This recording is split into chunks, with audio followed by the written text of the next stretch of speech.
I became a chef pretty much by accident. I started cooking in the cafeteria of my dorm when I was studying economics at Boston University. I took a part-time job in the cafeteria just to make a couple bucks, and I quickly fell in love with the excitement, the movement, the energy, and probably most of all, I just simply loved to eat. By the time I graduated, I realized that cooking was my passion and this is what I wanted to do for my career.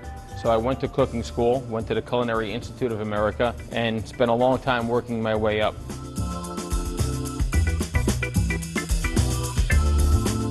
You can either cook it yourself, which we give you the recipe for, or quite often you could buy the lobster already cooked from your fishmonger.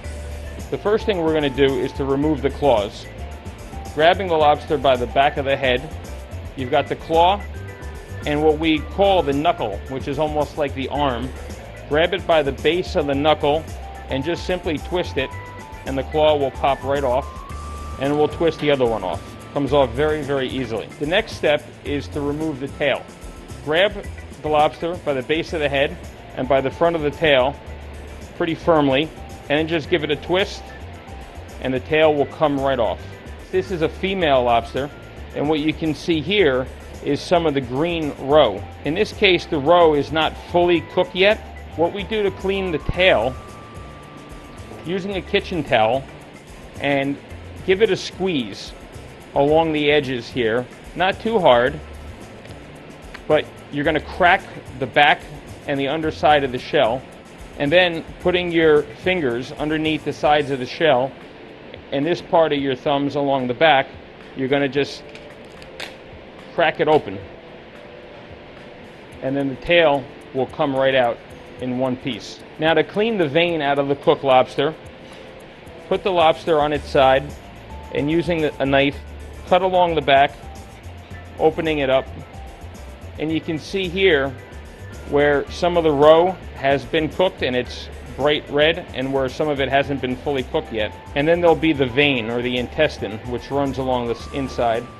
You can just simply pull that off with your fingers, and again you can just clean a little bit any of that roe that's left, and you've got your cooked lobster tail ready to go. We're going to remove the rubber band, and we're going to remove the knuckle or the arm just by bending it backwards. It comes right off.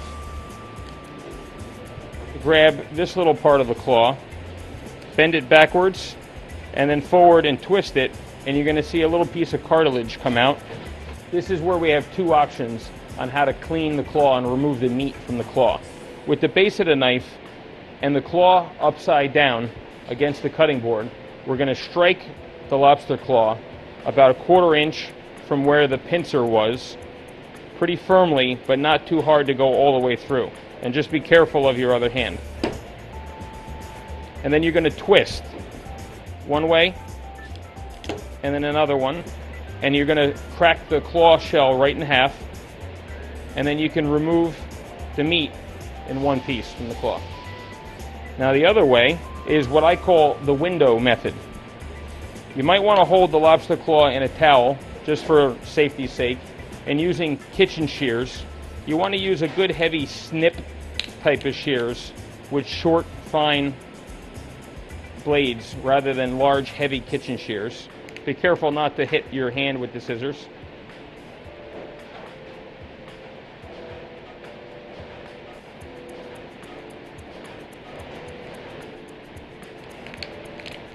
Then we can remove the top part of the shell and then just very easily remove the lobster meat. Now that we have our lobster tail and claw cleaned, we're going to clean the knuckles. At the very end here, this last section of the joint doesn't really have any meat in it. So right along the joint, we're going to cut it right off. Then we're going to start with the wider end with our shears. Very gently snip along the top of the shell. Then we're going to turn it over and we're going to cut through the other side. And then we can remove the shell, and we can remove the knuckle meat out in one piece. The lobster head is great to save too. You can make lobster flavored oil, you could make lobster soups, lobster sauces, lobster stock. So there's a lot of great flavor in here as well. For more tips and ideas and recipes, you see my new cookbook, School of Fish.